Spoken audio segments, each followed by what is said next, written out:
السلام علیکم سامعین، welcome to my channel voice of Mona. ہماری آج کی سٹوری کا نام ہے مردہ ضمیر۔ فاریہ گھر سے بھاگ کر آئی تھی۔ اس نے فارس کی محبت میں گھر اور پورا خاندان چھوڑ دیا تھا۔ فارس پہلے پہل تو بہت اچھا تھا، پھر فاریہ کے ساتھ اس کا سلوک انتہائی برا ہونے لگا۔ وہ اس کو طعنے دیتا، کسی نے سچ کہا ہے، غربت دروازے سے اندر آتی ہے تو پیار کھڑکی سے باہر بھاگ جاتا ہے۔ فارس کو بھی اب گھر چلانے میں پریشانی ہو رہی تھی۔ فاریہ نے کہا، لڑنے کی ضرورت نہیں، میں خود کوئی کام ڈھونڈ لیتی ہوں۔ وہ برابر میں خالہ کے ہاں آتی جاتی تھی۔ اس نے ان سے کہا، ان کی لڑکیاں فیکٹری میں کام کرتی تھیں، وہ بھی ان کے ساتھ جانے لگی۔ فارس نے اب لڑائی بند کر دی تھی۔ وہ خوش تھا کہ فاریہ بھی کام کر رہی تھی۔ فارس کا ضمیر مردہ ہو چکا تھا، اس میں غیرت نام کی چیز ہی نہیں تھی۔ فاریہ بہت پچھتا رہی تھی۔ 1 سال سے وہ خود کام کر رہی تھی۔ برابر والی خالہ بہت اچھی تھیں۔ اس نے فاریہ کو مشورہ دیا کہ فاریہ، تم کمانے لگی ہو، اپنا بھی خیال رکھنا اور فارس پر یقین کرنا چھوڑ دو، یہ اچھا انسان نہیں ہے۔ فاریہ کی آنکھیں کھل چکی تھیں۔ اس نے اس بات کا بہت اثر بھی لیا تھا اور وہ بہت دکھی تھی۔ اس نے ایک بے ضمیر انسان کی خاطر اپنا گھر، اپنے بہن بھائی اور اپنی ماں کو چھوڑ دیا تھا۔ اس بات کا بہت دکھ تھا اس کو۔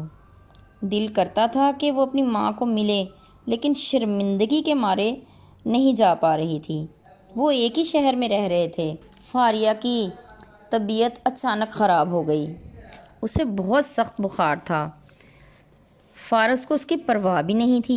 وہ بھوکی پیاسی پڑی تھی۔ اتنے میں برابر والی خالہ آ گئیں۔ اس نے کہا، فاریہ، آج تم کام پر نہیں گئیں؟ فاریہ سے بولا ہی نہیں گیا۔ خالہ نے دیکھا تو گھبرا گئیں، اپنی پیروں پر واپس بھاگیں اور ڈاکٹر کو لے آئیں۔ اسے شدید بخار تھا۔ ڈاکٹر نے کہا، اسے ہسپتال لے جائیں۔ خالہ اسے لے کر ہسپتال چلی گئیں۔ وہ بے ہوش تھی۔ وہ ہسپتال پہنچیں تو ایک آیا فاریہ کو دیکھ کر اس کی طرف لپکی اور اس کا بے تحاشا منہ چومنے لگیں۔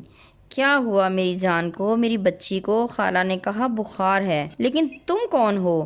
وہ بولی، یہ میری بیٹی ہے، میں اس کی ماں ہوں۔ خالہ نے کہا، پہلے اس کو ڈاکٹر کو دکھاؤ، میں سب بتاتی ہوں۔ فاریہ کی ماں کافی پرانی تھی۔ سب ڈاکٹر اکٹھے ہو گئے فاریہ کو دیکھنے کے لیے۔ اس کا علاج شروع ہو گیا۔ فاریہ کی ماں بار بار اس کا منہ چومتی، جسم کو ہاتھ لگاتی اور روئے جاتی۔ فاریہ کو ہوش نہیں آ رہا تھا۔ ساری رات آنکھوں میں نکل گئی۔ دن چڑھ گیا۔ فاریہ کی ماں کو خالہ سب بتا چکی تھیں۔ اس کا دل پھٹ رہا تھا کہ بیٹی نے معصومیت میں کتنے دکھ دیکھ لیے۔ ہائے میری معصوم بچی، وہ روئے جا رہی تھیں۔ خالہ نے دلاسا دیا کہ شکر کرو، تمہیں مل تو گئی ہے، اب پریشانی والی بات نہیں ہے، بس دعا کرو یہ ٹھیک ہو جائے۔ پھر فاریہ کو ہوش آ گیا۔ اس کی بہنیں بھی ہسپتال آ چکی تھیں۔ وہ ماں کو دیکھ کر روئے جا رہی تھی اور پرسکون بھی تھی کہ ماں اب اس کے ساتھ تھی۔ اب وہ ٹھیک ہو رہی تھی۔ خالہ نے کہا، فاریہ، میں 2 دن سے گھر نہیں گئی بیٹا، اب میں جاتی ہوں، پھر آؤں گی۔ فاریہ سے ان کا خون کا رشتہ نہیں تھا، لیکن انہوں نے فاریہ کو بہت محبت دی تھی۔